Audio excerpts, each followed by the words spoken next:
So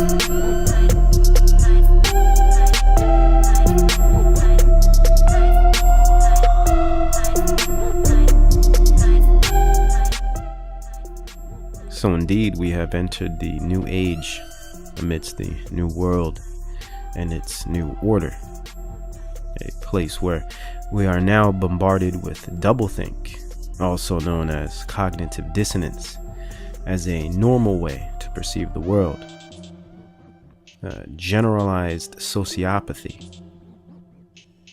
Truth and morality have suddenly become relative.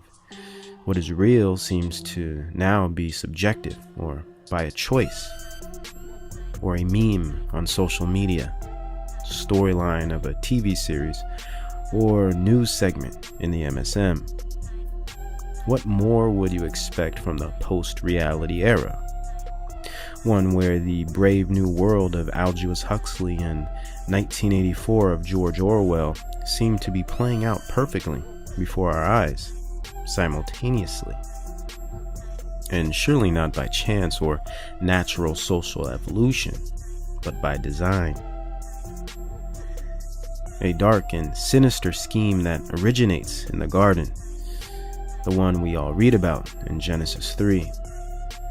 Though it takes its many forms, rolled out by its many adopted authors, age after age, generation after generation. And this is what we are seeing today, and there's no better way to see it than by revealing its presence in the media, exposing their blueprint to the control of our minds and the possession of our spirits. So let's get into it. So here at the channel, I try to address current patterns and evidence of mind control in the mainstream media. And by backing them with historical cause and effects contexts, hopefully we can all get a clear understanding of what is really going on here and why. First, and as we always make clear here, the media, since its inception, has been the prime social engineering arm of the establishing powers and global oligarchs. Let's remember, it's much, much deeper than the CIA. It's deeper than America. See, the United States is simply a petri dish, a great testing ground for the culture creation, a corporation for social capital used to construct their vision of the monostate and global citizen. Controlled and managed by a multipolar affiliation of global oligarchs that predict, persuade, and conduct entire populations via media entertainment, food and drug industries, and the education system. With the help of polarizing man-made religions, identity politics, and socialist propaganda, as well as nationalist propaganda, the world is worked over like a mound of clay, folded and shaped into a pagan's paradise and communist dream of delightful captivity and empty-headed, pleasure-driven comfort and servitude. In other words, the devil's playground.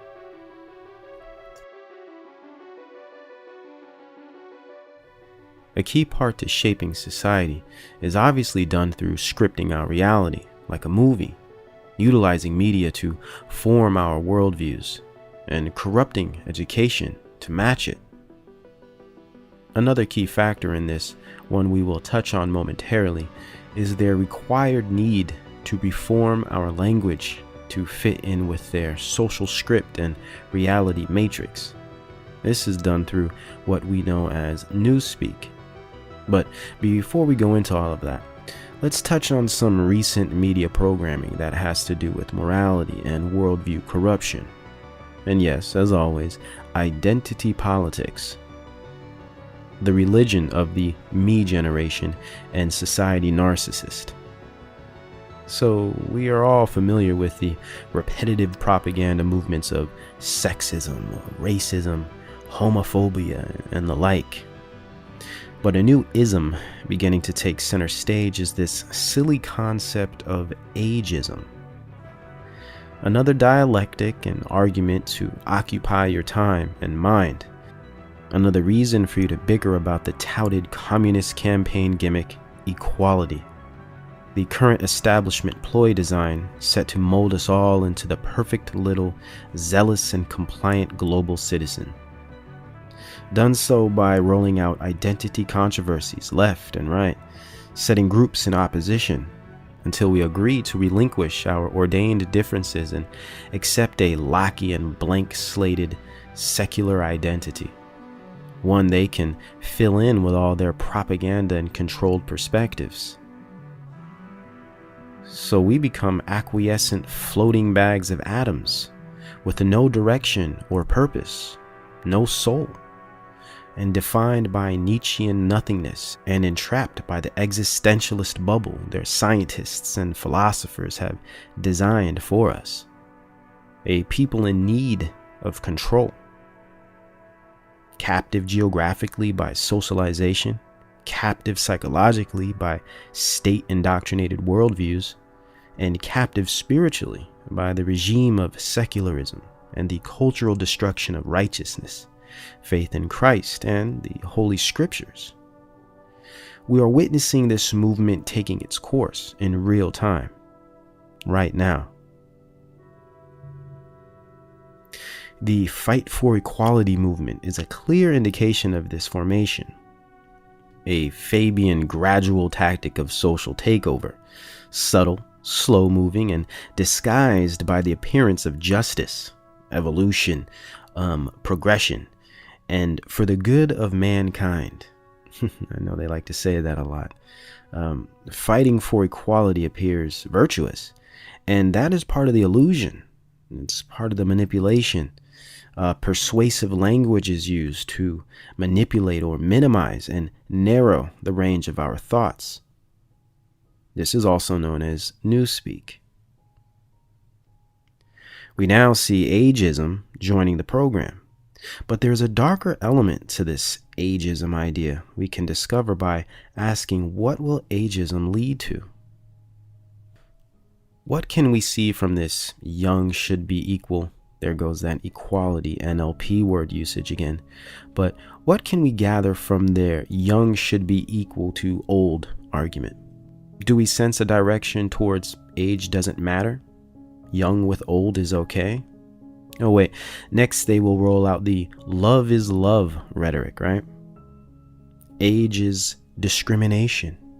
Ageism will be the new hate speech, which seems to lead us directly to, of course, pedophilia.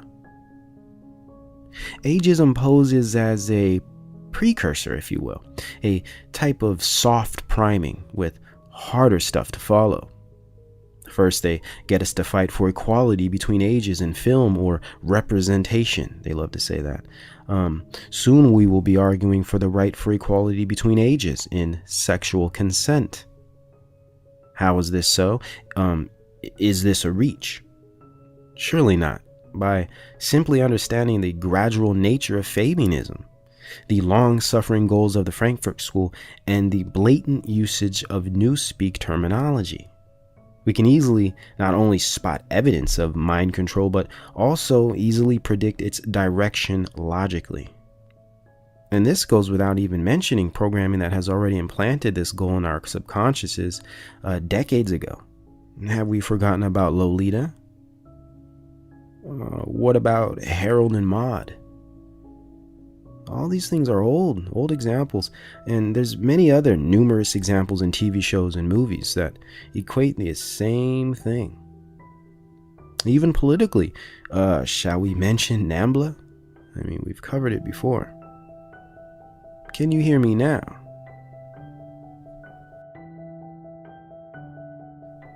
When we utilize logic, reason, rhetoric, and understanding of fallacies, all of their programming exposes itself. For instance, they might convince us that sexual ageism is justified by consent, just as currently they are convincing us that children are capable of consent to reassign their own gender surgically. Yet, logically, we all understand children are too emotionally underdeveloped and too young to maturely keyword maturely by nature, give consent to any of these things. This is where newspeak and perspective management is exposed. Hence why they aim to dilute our logic faculties by overflowing our minds with controversy, devices, and dramatic emotion. This is why they preoccupy us with the divisive, controversial, and emotion-driven fight for equality, the unwinnable battle, and I'll explain why. Whether it's race, gender, or age, they want us to focus on the fight, not the solution, not the goal or outcome, because their goal or outcome is not realistic. Here we can never achieve the conclusion that the objective fight for total equality is illogical and utterly unsustainable. In turn, we will just pick a fight or join numerous ones and eventually ultimately agree to give up our individuality and rights of personal beliefs, culture, or worldview and adopt their worldview, their cultural hegemony, and their tarnished brand of freedom, which is slavery. The Hegelian dialectic of equality, now with the newspeak term printed and posted everywhere, inclusivity. This black and white polarity speech which boxes our perspectives in an either-or scenario. Either you are a good guy or a bad guy, a patriot or a terrorist. The Manichaean arrangement continues to be utilized to control the masses, and it works. That's why tyrants and dictators never change their methods. This coincides with groupthink and wrongthink. Inclusivity, little sister to equality, is a newspeak term that represents groupthink, the mode of thought that is preferred by the establishment. If you are not one that adopts this thinking of universal inclusivity, you are a subject of wrongthink, an ostracized social heretic and now enemy of the people, and detriment to the mental and social health of society. Similar to how questioning the status quo has now become fake news, or questioning the honesty of media or the government has become fake news or some type of terrorism, similar to a thought crime. Do you see how this works? This is Mass Thought Management 101. Gearing the masses to accept a homogeneous global or state citizenship by engineering culture with propaganda and identity politics to willingly remove or attack outliers of individual or fundamental thinking by shunning, assaulting, or persecuting those that exhibit it. This process of social engineering is precisely why we are witnessing the grand equality and inclusivity campaign being pushed currently in the media. Not to bring rights or resolution to gays, blacks, women, the overweight, the old, or the Muslim, but to ultimately weaponize these categories, divide us between them to fight their proxy civil wars, and deconstruct society as a whole, and then re-educate our worldviews to prepare us to accept their alternative order and new age. But let us put the nail in the coffin of their alleged mantra monster equality and its new-founded companion inclusivity. Oh, but how? With no other way but logic, of course. Logically, their praised total social equality and freedom for all is absolutely false. Mainly, we can address the fact that it is logically unsustainable as a presupposition to assume activism and advocacy can and will produce social equality. Simply ask, equality for who? Rights for who? Women? Blacks, gays, transgender, okay, now age, okay, Muslims, sure, okay, but what about Aborigines? What about Muslim Aborigines? They aren't equally represented. What about transgender Muslim Aborigine women? What about their rights? Why aren't we in the streets and on Twitter about this? What about blind rights? The deaf? Why aren't we discussing claustrophobic rights? Filipinos and Pacific Islanders are underrepresented in the university and academic setting. Why aren't we discussing that? Indian lives matter, right? Etc., etc., etc.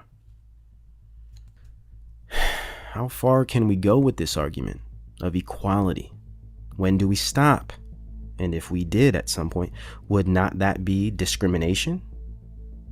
No one is free until we all are free. There's always going to be an underrepresented group. Discrimination will always exist to some extent. This is logic. Total social equality is illogical.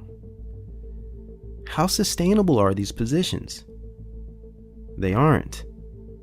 Logic proves it so, and also proves it is nothing more than rhetoric and directionless propaganda. You want to talk about women's rights? Let's talk about Chinese women's rights, Nigerian women's rights, because they do differ from those of Western women. We can't just lump them into one group. This renders the amount of cases to fight endless. In short, equality at a rational level is worth achieving and worth fighting for.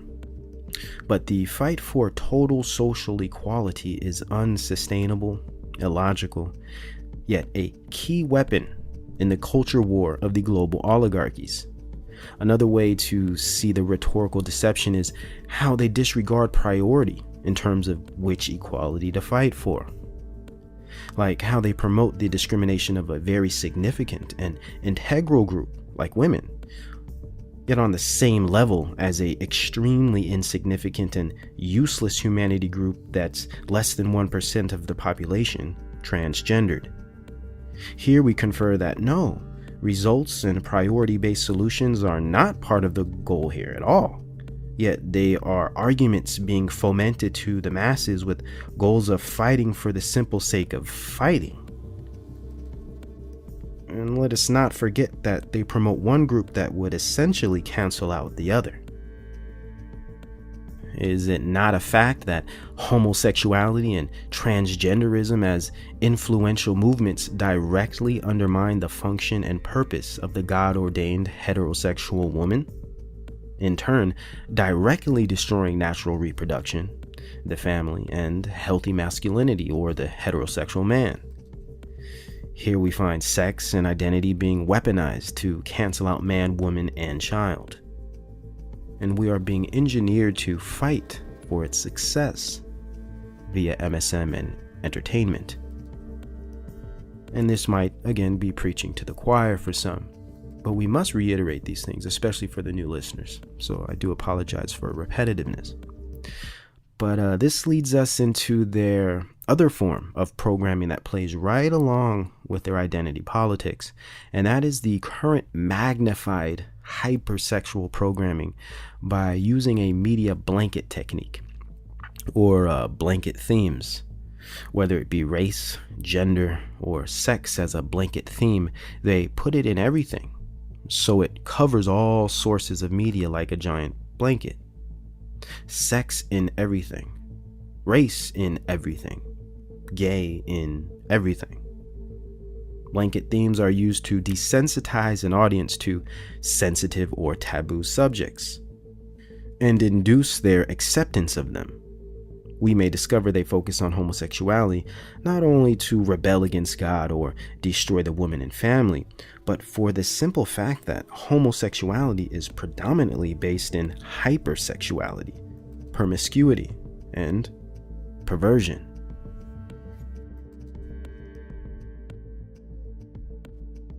This group encourages the oversexed and flesh consciousness, leading to the multitude of sexually perverse practices as normal, acceptable, and of course, inclusive. Polyamory to pansexuality, next bestiality, and the currently popular sex with inanimate objects and toys, to machines, and sequentially, robots. This is where all of this heads, and we are being exposed to it in doses. Gradual Fabianist mind control. We are all undergoing a mass-scale confusion movement where identity politics and sex are being used as weapons to overwhelm our minds into submission, sensory overload. And of course, as we mentioned earlier, they always aim to sexually abuse and demoralize the children. What more obvious way than to legally allow pornography sources to educate our children on what sex is, what it means, its purpose, and what it should look like? Yes, this is no joke, guys. Mass media and your very own government is promoting porn giants in a massive psychological sexual abuse campaign aimed at our children and society as a whole, boasting an all-out attack on our moral fabric and healthy Christian ideals. Spiritual warfare of the highest power. Porn companies are now playing as public service advocates in desperate attempts to violate your worldview and moral compass. They aim to corrupt all and let no one escape their onslaught. And again, all of this psychological abuse is allowed and perfectly legal and promoted by numerous news outlets and mass media sources. How can this be? How did we come to this point? If you thought things weren't so bad or weird yet, well, welcome to the post-reality era. The world of duality, the doublethink and newspeak. Soon companies like Pornhub will be selling Christmas trees or building amusement parks and hosting and sponsoring religious festivals. Try explaining that to your kids. Oh, but wait, if you disagree with this new sexual programming, you aren't sex positive. Another addition to the newspeak lexicon. Sex positive implies that to be progressive and inclusive, you must accept all sexualized concepts. Otherwise, you're some type of bigot or ignorant, or you'll be viewed as closed-minded or judgmental, similar to the use of slut shaming, or how addressing the inherent health issues of being overweight is now called body shaming, and to accept unhealthy eating habits and being happily overweight is body positive and loving yourself. This is called newspeak, accompanied by doublethink, the law of reversal, flipping order and nature on its head. All part of this extensive confusion movement. NLP, or neuro-linguistic programming, persuasive language promoted to appropriate and accept absolute nonsense and backwardness. One of the strongest examples of newspeak mind control today is the overly used "all of us" phrase. This is a groupthink technique used to induce mass confirmation of a viewpoint, a behavior, or a perspective, as though we are feeling the same thing as the example they are showing us, as if we all work and think from one hive mind. Or if there is a perspective they want an entire population to take, this type of newspeak assumes and imposes this perspective on the subjects, ultimately to narrow the audience's range of thought to fit within the confines of the media. Groupthink, hive mind, or herd mentality are all parallel descriptive concepts for this, and currently we are seeing these examples in the media like never before, and never so clear. Lastly, aside from the sexual assaults of mainstream media and entertainment, have you all noticed how, for the first time ever, everything has suddenly become political? Sister Jessica had mentioned this in some of the comments, and I thought it was fascinating because it was something I thought as well, and I was actually putting it in a video. It's pretty fascinating. I remember a time when a very small minority even cared about politics. Now it seems like everyone is an activist for something or advocates some type of movement. Today we see sex, identity politics, or equality politics in general has also become a blanket theme in the media. Politics in everything, a designed and controlled battle for everyone to join and fight. Whoever you are, whatever you are, surely they have provided you a political war to enlist in. This not only divides us and distracts us from the esoteric plots beneath the surface, but it ensures that we trust in their system, that we believe what they tell us, and that we rely on their system to fix things. So they make things appear to be broken until we scream and cry for their help, reinforcing their stronghold on our minds and will. If you haven't noticed, they are programming society, especially millennials, into being liberal Marxist socialists or right-wing patriotic nationalists, going head-to-head to fulfill the establishment's alchemic marriage via controlled proxy wars.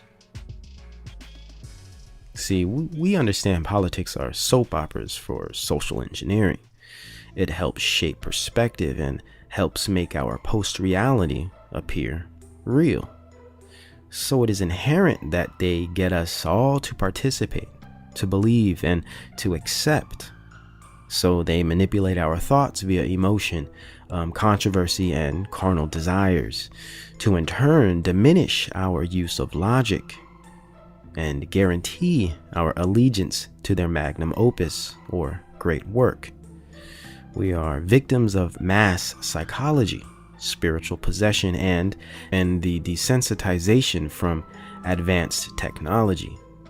So as a society, in general, we tend to suffer from an encompassing stretch of ADHD, and our reality needs to be scripted like a movie or TV show to keep our attention.